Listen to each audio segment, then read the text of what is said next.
Sandeep Shastri is the leading political scientist out of Karnataka. R.K. Upadhyay is a well-known journalist. We've got on this broadcast for a perspective from the BJP, Captain Ganesh Karnik, and Aishwarya Mahadev joins us again from the Congress. And we have for perspective for the first time on the show, Maya Sharma, this time on India Today. Maya, welcome.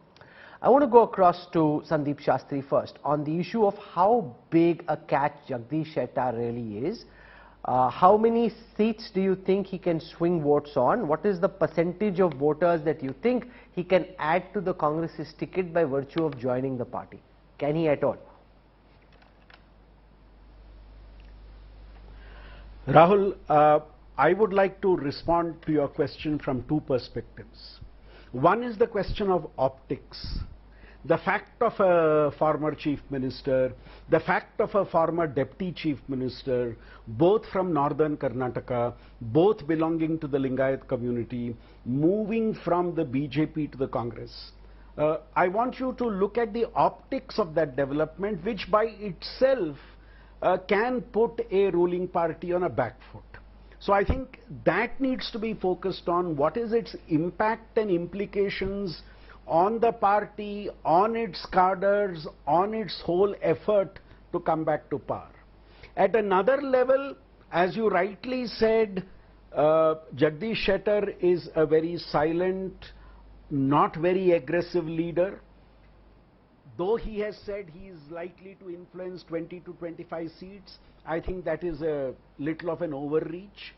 In the Hubli-Dharwad area, he will definitely have some impact. Savadi will definitely have some impact in the Belgavi region. No, but that's what I'm asking you to quantify. How much is that impact? If 2025 is an overreach, what's the likely number in your view, Dr. Shastri? Now, I would not be surprised if it has an impact on at least 5 to 10 seats. And in a close election like this one, 5 to 10 seats can also make a difference. How many votes on those 5 to 10 seats? Okay, so if there's an impact on 5 to 10 seats, how big an impact is that likely to be? 2,000 votes is also an impact, 10,000 votes is an impact, 20,000 votes is an impact. How big is that impact on those 5-10 seats likely to be? Rahul, in a tough contest, it will definitely be having an impact when every seat matters. In a tough contest between the Congress and the BJP, even 5 to 10 seats can make a huge difference. Even 4,000 to 5,000 votes in each of these seats can make a huge difference. Let me ask that same question to R.K. Upadhyay. M.B. Patil thinks he's got a tiger now, a Lingayat champion who will help them win in that belt. How realistic is the chance of Jagdish Shettar damaging the electoral fortunes of the BJP on the 10th of May? How many seats could he hurt the BJP on? Rahul, there's a good saying that 1 week is a long time in politics. Now there are 3 weeks left for these elections, so I think that's a pretty long time.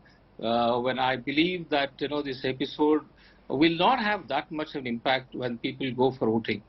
Mr. Jagdish Shettar is one of the tall leaders of BJP. There's no doubt about it, but he is not seen to be a mass leader. Unlike Yediyurappa, he can't win an election on his own, or he can't influence, let's say, 20-25 seats as he claims that he can. When he was the chief minister in 2013, when Yediyurappa left the party and formed KJP, he was a chief minister who led the BJP. How many seats did BJP get at that time? They came down from 120 to 40 seats. So that is the kind of influence that he wielded at that time. And perhaps, in that North Karnataka area, he does have a good image. He doesn't have any corruption charges or controversies around him, but he may have an impact. But then his impact is connected to the BJP. He's basically an RSS man, he's basically a BJP man, and he will find it difficult to hold on to his own seat. I'll tell you that Hubli-Dharwad Central is a strong BJP stronghold, and Mr. Shettar, if he thinks of coming from Congress, if he can win that, it's not going to be easy for him. So I would say his impact is only psychologically more than he influencing the voters in that area. And Maya Sharma, your take on this? Is this more about optics, or do you think that in about a dozen odd seats Jagdish Shettar and Savadi together could actually hurt the BJP enough to make the BJP candidates lose and the Congress candidates win? Well, Jagdish You ask me? Shettar, of course, himself is no Yediyurappa. He doesn't have that X factor, that factor which Yediyurappa has. He's clearly still the most best-known BJP leader in the state of Karnataka.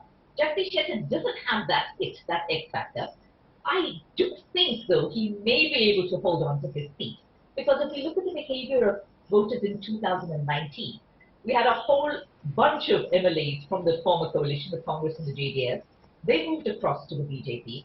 And in the by-elections that followed, in which most of them were given seats, most of them were re-elected from their original seats, even though they had switched parties.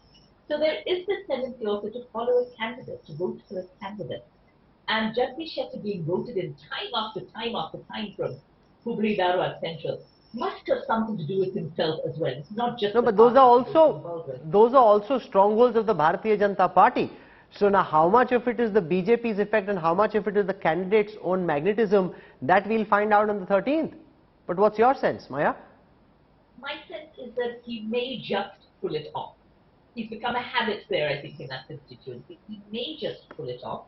And also with the perception, again, optics is being discussed. The optics of this senior Lingayat leader, the senior Lingayat leader, Savadi, not being given tickets, if that does have a little bit of an effect, in maybe not the 25 seats he's hoping to make affect him, but even in a few seats, in an election that is likely to be very close, those few seats may make all the difference.